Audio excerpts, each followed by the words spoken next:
Ya baik, terima kasih. Kembali lagi bersama saya Randy Rutama selaku jurnalis dari Tribun Network, yang dimana saya saat ini melaporkan bahwa Menteri Perlindungan Pekerja Migran Indonesia atau P2MI Abdul Qadir Karding telah menyegel sebuah tempat penampungan pekerja migran milik PT Multi Bintang Amanah di Kelurahan Perwira, Kecamatan Bekasi Utara, Kota Bekasi, tepat pada hari Jumat tanggal 28 Maret 2025. Penyegelan itu dilakukan dengan menempelkan sebuah stiker dengan berukuran 1 kali 1 meter dan juga pemasangan pelang yang menjelaskan bahwa gedung atau operasional perusahaan atau penampungan tersebut untuk sementara tidak bisa dioperasionalkan kembali.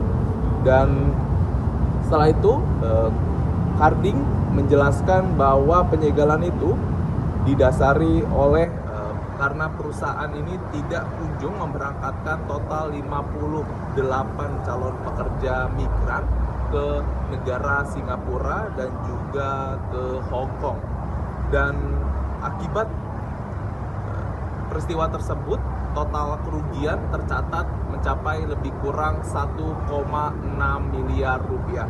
Dan Karding juga menjelaskan sebelumnya pihaknya sebelum melakukan penyegelan, pihaknya terlebih dahulu telah menerima laporan dari puluhan calon imigran tersebut, dan pihaknya telah melakukan penyidikan atau pemantauan lebih kurang hingga 1 tahun 6 bulan.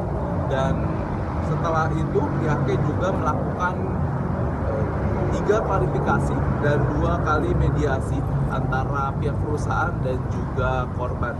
Dan hasilnya perusahaan tersebut sepakat akan mengembalikan uang yang telah disetorkan kepada para korban dengan nilai mencapai 1,6 miliar rupiah. Namun pasca kesepakatan itu, pihak perusahaan rupanya justru tidak memenuhi kesepakatan atau komitmennya tersebut, meskipun 2 kali sempat dipanggil oleh Direktorat Jenderal Perlindungan Pekerja Migran Indonesia. Pasca penyegelan dilakukan, pihak pemerintah pusat, dalam hal ini Kementerian P2MI, menegaskan akan memberikan waktu lebih kurang 3 bulan terhitung penyegelan untuk pihak dari perusahaan pasca disegel secara atau diberikan sanksi secara administratif untuk melengkapi sejumlah dokumen. Apabila melewati masa 3 bulan tersebut, pihak pemerintah pusat tidak segan-segan akan melakukan penutupan terhadap operasi atau izin operasi perusahaan tersebut.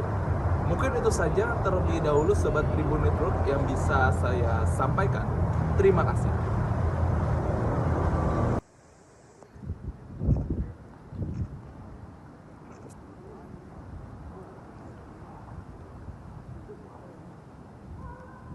Untuk perusahaan penempatan pekerja migran Indonesia yang dalam pantauan kami selama 1 tahun 6 bulan ini telah melakukan indikasi pelanggaran terhadap proses penempatan P3MI.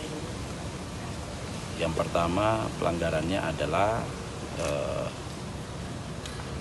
tidak menyelesaikan kewajiban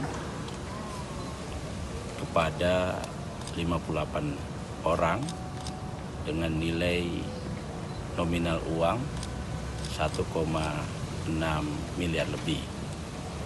Yang kedua, ada pekerja migran Indonesia sebanyak 73 orang yang telah menandatangani kontrak perjanjian juga tidak diberangkatkan. Untuk itu, kami berdasarkan peraturan menteri, kami lakukan penghentian sementara atau seluruhnya terhadap P3M ini. P3M ini akan boleh beroperasi kembali atau nanti dicabut sanksinya apabila dia menyelesaikan kewajiban-kewajiban itu yang tadi saya sampaikan. Yang kedua, menyatakan tidak akan mengulangi dan sungguh-sungguh untuk membangun perusahaan yang sehat. Tetapi kalau tidak dipenuhi, maka akan kita cabut izin operasinya selamanya. Karena